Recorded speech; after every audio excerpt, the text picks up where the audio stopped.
So Marcus, League One Player of the Month for August, and well, it just underlines what's been a really good month for you. Yeah, it's been productive, definitely. I think we started off a little bit slowly as a football team and took a while to gel, but I think once we all got going and we all started clicking, getting things in the right place, knowing our positions, we changed our formation, which we were struggling with to begin with. Changed our formation and got the best out of everyone, I think. Yeah, you've had the goals, you've had the assists, they've been important goals and important assists, really changed the course of games as well.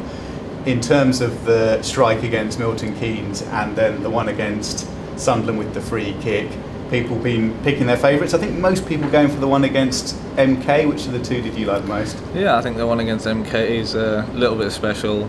Obviously a free kick's a free kick, it's a dead ball situation, anything can happen, but yeah, the one against Milton Keynes is a little bit special, especially in the derby when we had such a strong away following as well. It was nice to score in front of them. When you picked up the ball in that part of the pitch, how quickly did you decide to have a shot?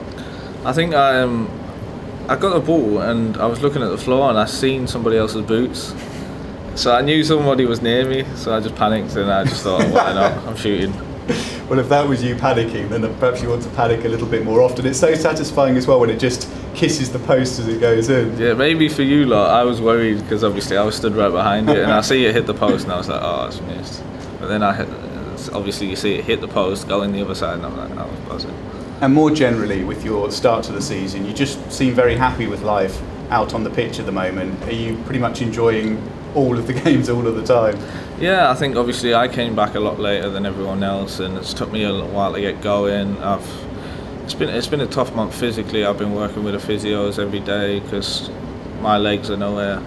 We've been struggling with loads and things like that, but once I get out on the pitch, that's what we love to do, and obviously when things are going well, you can't help but smile. Yeah, it's one of the extraordinary things actually with your start to the season, easy to overlook given how well it's gone, but people always say you miss quite a lot of pre-season, it's really, really difficult, and from what you're saying, it has been difficult, but you've battled through anyway. Yeah, like I said, day to day, it has been tough. I'm in a lot of pain and I don't feel the greatest, I just go home and sleep and things like that, but everything is geared towards a Saturday or a Tuesday. It doesn't matter how I feel on a Friday, Thursday, as long as I'm ready for a game on a Saturday, that's all that matters. Yeah, as long as you can get the 90 minutes right.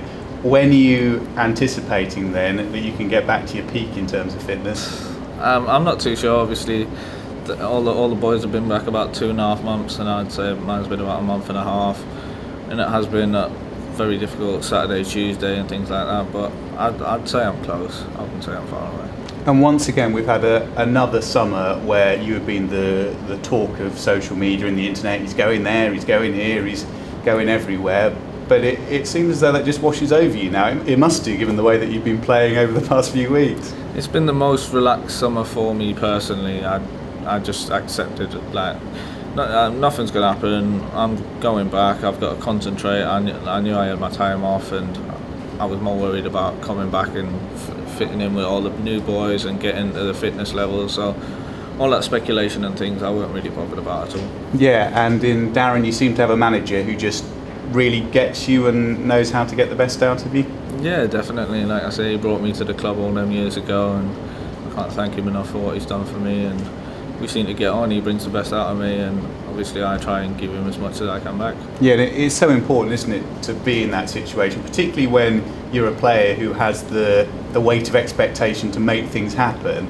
You need a manager who can let you get on with doing what you do. Yeah, of course. I need a manager that's going to believe in me and believe in what I can do for the team, not question what I can't do and always bringing up what I can't do. As long as I know I've got the belief in me from my teammates and my manager, then I go out of the game trying to do the best I can. Yeah, and presumably you're really settled off the pitch as well. I imagine the two things go hand in hand. It's inevitable, isn't it? If you're happy with what you're doing away from football, it'll help the football.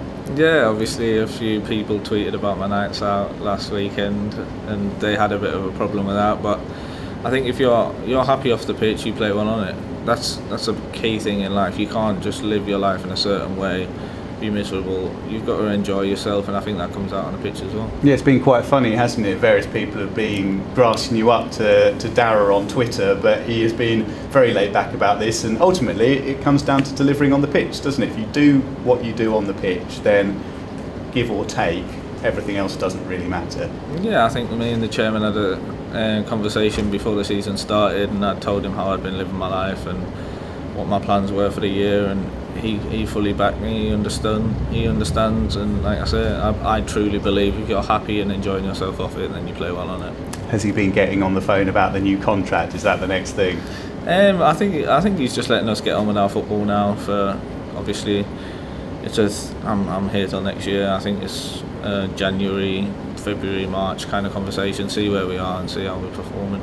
Can I just ask about your connection, if you like, with Ivan Toney as well? It's one of the most extraordinary things, really, that the two of you just always seem to get in any circumstance in a game what the other wants. How does that work? Yeah, I've played with some special strikers here over the years, and obviously me and Jack Murray had a great relationship as well. And obviously Ivan's come in, he knows what I'm about and I know what he's about. Like, we know where each other's going to be. He knows where I want to put the ball. He'll make sure he's there, and as long as it's productive for the team, it's not really anything else. But yeah, we get on off the pitch as well. Yeah, does that play a part in it? The fact that if you get on away from football, the understanding on the pitch helps. Is that a thing? Yeah, I wouldn't say that's a thing. You can not really like your teammate, but when it comes to a Saturday, it doesn't matter. As long as you perform and you get the best out of each other, that's all that matters. Cool.